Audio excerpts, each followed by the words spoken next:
folks, I do hope you're well. Buckle yourselves in and we'll go with today's Showbiz News section. Right, what have we got on Showbiz News? Gino Acampo. It's rumoured that he might be leaving the country, emigrating to Australia to get away from all the flack.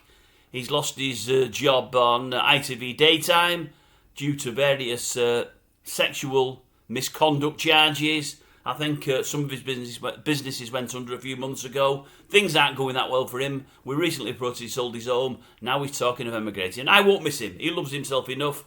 They can go love him over there. I've got no problem with that. Jeff Lynne, I think it was Dav the other day. Dav was saying in the comment section when we mentioned Ozzy Osbourne and how his voice wasn't as it used to be.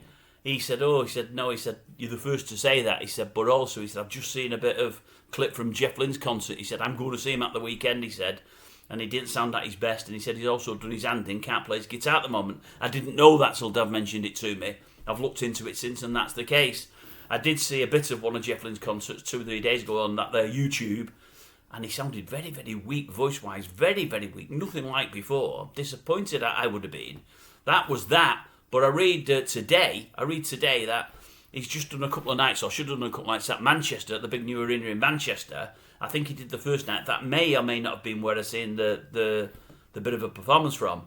But last night, Thursday, should have been Manchester. It got called off. Most of the crowd were in situ. They were there waiting. It got called off just before the off. But when I read into things, it says that the previous night, or the previous gig in Manchester, he didn't even come on for an encore. The last 3 songs he sat down for, and he had to be helped off the stage. So that's worrying in itself. It doesn't sound like he's too well at all. But they left it all the way up to kick-off the following night to cancel. Got cancelled just before the off, and I believe Jeff is gutted. But now the big thing is, will he make his last ever appearance? I think it's Hyde Park. I think it's Sunday. I think the odds are against it. And even if they are, if I was going, I'd be pretty concerned. But I'm concerned for Jeff himself because I like the fella. I think he's a nice fella. I hope nothing but the best to him. He's not somebody that I'm going to be calling on here. Who else have we got? Oh, bloody hell. Oh, I didn't mean to swear. I'm reading today about who this morning are going to put on the summer roster. They're going to do the same with Kat and Ben. They're going to lay him off for a few weeks for summer holidays, like they used to for the Terrible Twins, Philip and Holly. And it's saying who they're going to bring in to cover for them. They're doing the same as they've done for the last couple of years. Rather than being one couple in like your Eamon and Ruth, they bring in loads and loads of people, and they're all going to take turns. They're going to mix it all up. I don't know why they do this. I don't know why they haven't got 2 proper presenters in line to take it over for the 6th week. Because I've got 2. I'll tell you at the end. I've told you before, but I'll tell you it again. But there's loads of names there. A couple of people I don't mind. Many of them I think are absolutely crap, and I mean absolutely crap with a capital C.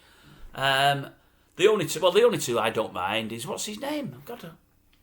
I've wrote it. I know his name. I don't know why I'm looking at it.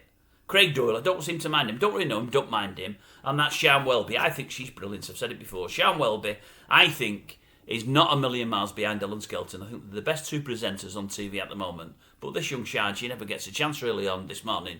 She's going to get the odd chance, but I believe one of the people she's going to be presenting with is Rylan Clark, so I won't be watching that.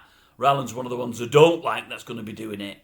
But I think to myself, why don't they just get a couple of decent presenters like Craig and Sian and get it sorted? Talking of decent presenters, again today, did you see it today? Little Dermot again and Alison. That dancing this morning, it's getting worse. If you've not seen it, go and watch the first 5 minutes, and I'll tell you now, if you don't kick the TV off its stand, that's assuming it's on a stand, you'll want to throw something at the TV. If you don't, then I'm very, very surprised. It's pathetic, it's terrible.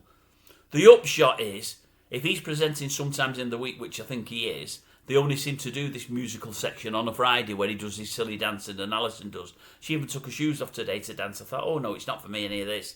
It was bad. Really, really bad. If he's got the odd midweek one, they might not be doing the Fridays anymore. Somebody else might be doing that. What else have I got for you? There was one other bit, I think.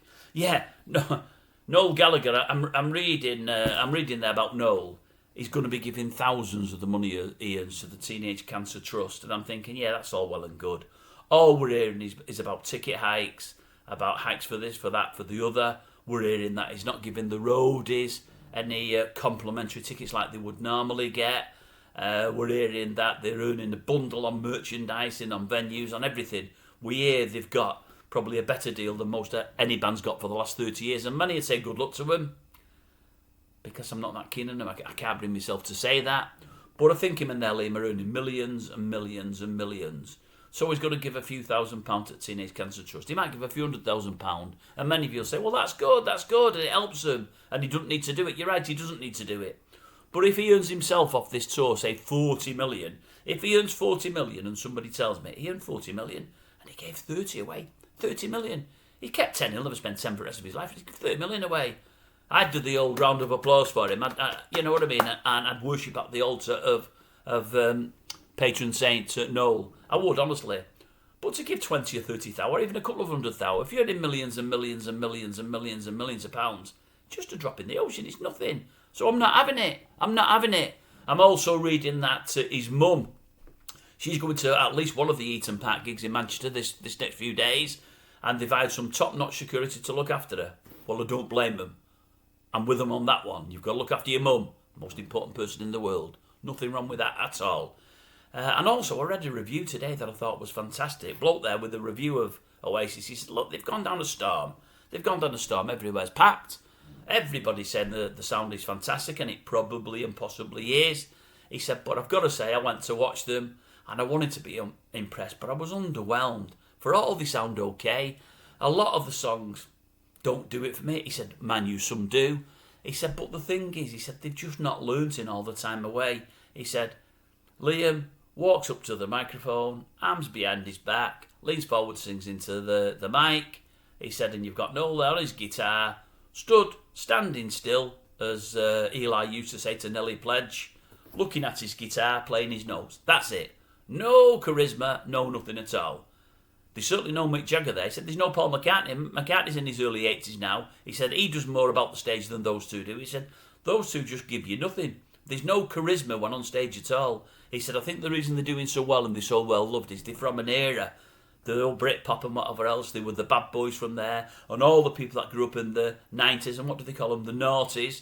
They're just returning to look at the youth. He said, and that's I think what's doing it for them. He said, but do they deserve all this adulation and fame? He said, I'm not so sure they do. I just wish they would give more. He said, and it's strange, when they're on stage, yes, there's that time in the Concert film where they hold each other hand once and then one of them picks up the other hand by the wrist. I mentioned that. He said, there's a time when Liam puts his arm around Noel, but Noel doesn't reciprocate. They never mention each other whilst on stage. He said, Liam will introduce the band, but he doesn't mention Noel. Noel will introduce the band when Liam's gone off stage, so he doesn't have to say, kid, because that's his favourite. He said, it's all very, very strange. And again, as I reported, they said, as they wind up the concert, Noel's still there, waving to the fans, and Liam's in the old car on the way to his hotel. There's just nothing there at all. He said, there's no camaraderie, no love. There's not a degree of closeness whatsoever. It reeks of two brothers, two guys doing it for the money. And like I said, that's what it's all about, isn't it? I think that's all I've got to tell you as well. Yeah, it is. That's it today for today's Showbiz News.